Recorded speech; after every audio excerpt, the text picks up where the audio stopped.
here's a runner that's wanting to get back and return to running after taking some time off because of an injury.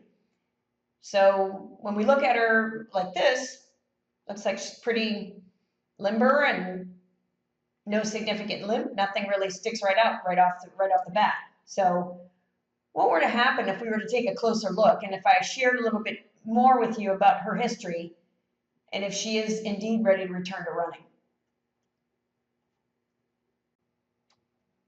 So now we're able to, using Noraxon's myomotion system, which is the skeletal avatar, gives us a 3D picture of what's going on, basically from the lower thoracic, pelvis, and all the way down. She's got sensors placed on her body. She's got 8 sensors here.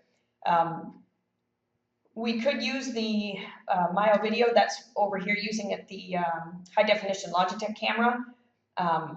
Inside, this is an instrumented treadmill, which we'll explain in another video, that has 30,000 sensors in here that shows where the pressure is when she's hitting the ground, and talk about ground reaction force.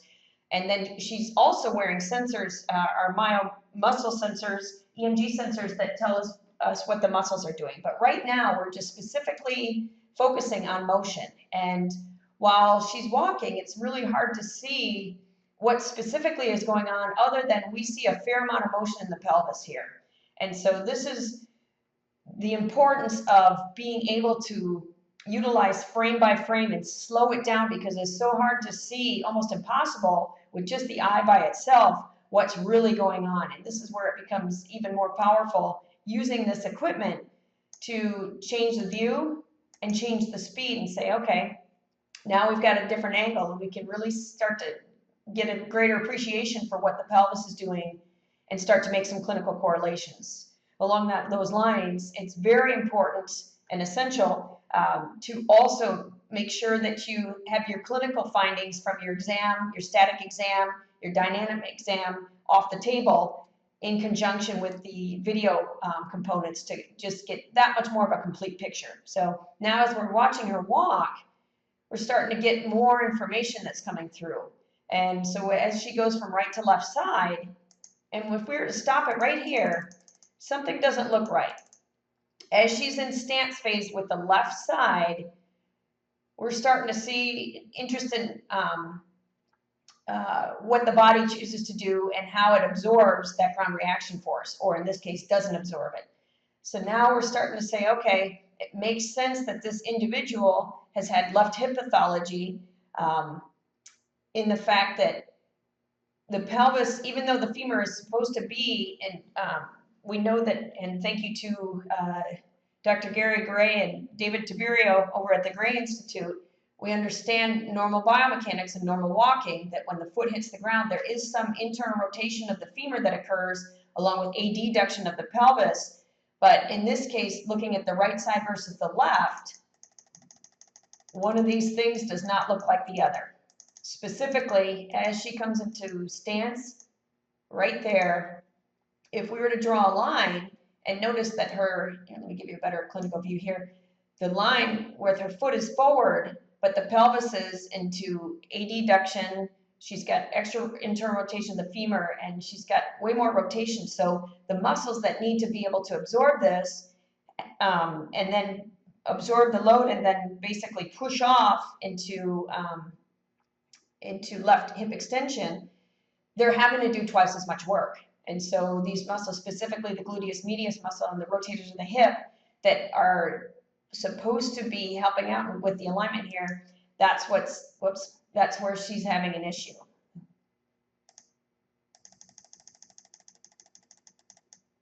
Again, 5 to 7 degrees is normal, but her alignment there is much better than on the left side, where it's essentially a collapse. And so now if I said this individual has been cleared after having a left stress fracture of the femur, now we're starting to get more of a picture of why she's having trouble with returning to running. So stay tuned for the next slide, and we'll take a look at her actual running. So now this is the same individual. She was walking the last screen 4.0 miles per hour. Now she's going to be running at 6.0. This individual has since been cleared to return to running.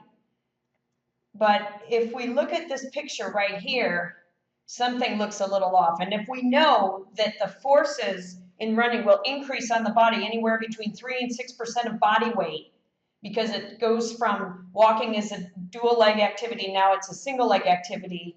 If we look at the alignment right here in this stance phase, knowing that the pressure is increasing 3 to 6%, watch what happens.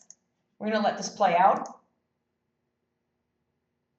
There's the right side where we do have some pelvic drop, and here's the left side. And again, this is the power of using video to monitor what happens with being able to watch movement and seeing how the body, it's so fast even here, we want to be able to slow this down a little bit more and just watch and see what happens. So again, she's coming up with the left foot for heel strike, and look what happens.